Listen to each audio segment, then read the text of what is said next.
no? Katong si Nicodemus nga sa kaparisyon nito ulit Kristo sa gabi ito nga oras gabi kay naulaw siya inom na ang isa nga hinungdan nga gabi kay isa siya ka prominent person niya kumakitaan siya sa mga followers niya dili siya gusto nga ma-issue o ma-chismis siya so gabi siya ni ato ni Jesus and then when he was talking to Jesus na-mention ni Jesus nga except a man be born again he shall not see the kingdom of heaven so sa the entire Bible that statement is only one kanang the only statement nga very uncommon nga word but actually that is na siya equivalent sa gino ni David nga create me a new heart and give me a clean spirit within me so that is referring sa being repentant and being born again. So there are two meaning of born again, two meanings, no? Literal and symbolic.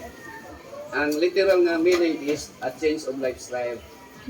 So because most of you are Adventist kids or parents niyo Adventist man. So no problem og sigarilyo. So man mo nagsigarilyo no. Kaya ang born again if you are smoking cigarette, so mag-change na, dili na magsigarilyo. Isa, Ano na padali siya? na si Ate Chris So, o si Ate Juna, padali Kani din pag-inom og kanang coke o kape, so dili siya advisable, no? As much as possible, water lang yun ang atong nga inom. Okay. Na-apil man na siya sa gipirmahan ninyo nga kanang mga cola drinks, mga caffeinated drinks. So, iwasan na to.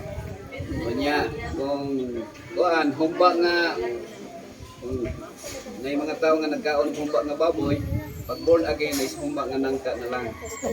Consider isang vegetarianism. Kay kuan man, no? Ang voting mo sa born again is a change of Lifestyle. Ano pa din? Napulo din sila. Si Jonah o si Kristen. Kristen. Ay, nagpugos ni mo, Ten? Pugos ka? Ikaw, John. Pugos ka, John. So, ang principle sa Ginoo ha, ang kingdom of God is no force, no coercion, no. Walang pinugsanay. So, ang Ginoo basta siya kanang decision lang, yung decision, and then ang inyong decision, mao gyud ang naghatag og kalipay sa Ginoo nga decide kung mo damot diha sa Ginoo, no? So unsa may kanang gusto sa Ginoo, duha man siya, ang gusto sa Ginoo o ang gusto ninyo. There are things nga gusto ninyo pero usahay contradict sa gusto sa Ginoo, no? Usahay gusto mo mamakak. Usahay ako gusto ko mamakak pero ang Ginoo dili gusto mo mamakak ta. Gusto ka mangawat, no? Mangawat. Pero ang Ginoo dili gusto nga mangawat ka. Anang nasa 10 commandments. Kung masuko ka, gusto ka mapatay, pero ingon ang Ginoo ayaw pagpatay. So, mag-define na ni Jesus, no? Bisa pagkasuko gani. Kanang manglibak-libak tayo mo, no? Kanang katawan niyo ma-slide, magbuli-buli mo, kayo say yung katawan niyo si kataw kay tangkag ang dalunggan, yung upaw.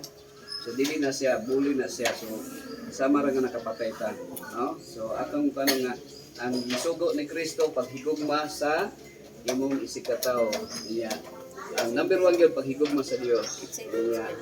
Di man nato makita ng Ginoo, so ang atong isikataw makitaan so ang fulfillment of loving God is loving our neighbor. Usay ang atong neighbor kay palaaway, ang igsoon mag-away, so mo nang higugma ang inyong kaaway. Subot ko mana nga higugma ang kaaway. So iampo ang atong kaaway, no? So ayaw iampo nga madalinas, ayaw iampo nga masakit, kundi iampo nga maghilomso sa sala. Okay, so atong hangyo atay elder na po na mag-elder na to.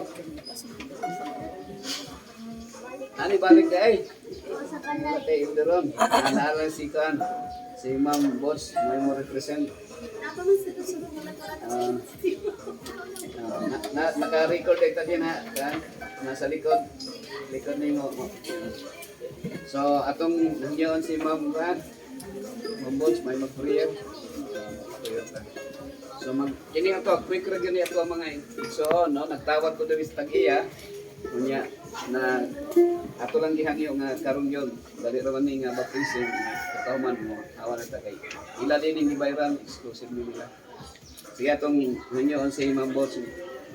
Mamay na. Prayer, wala naman siguro. Prayer. Let's pray. Our loving kind Heavenly Father, we honor and glorify your name, dear God. Salamat that you have given us this holy Sabbath day, and also most especially this opportunity, dear God, wherein these souls that you have called have decided to give themselves unto you, to profess their faith unto you, just as Jesus has done, dear Lord. And we pray, dear God, that you would convict them, just as you have said to Jesus that He is your beloved Son, and these children, dear Lord, are your beloved sons and daughters, and may this continue to empower them, dear God, knowing how much you love them and care for them, that they can face difficulties and trials, and that they can because they know that you love God, loves them, and cares for them, even to the point of giving your only beloved Son for us to be saved.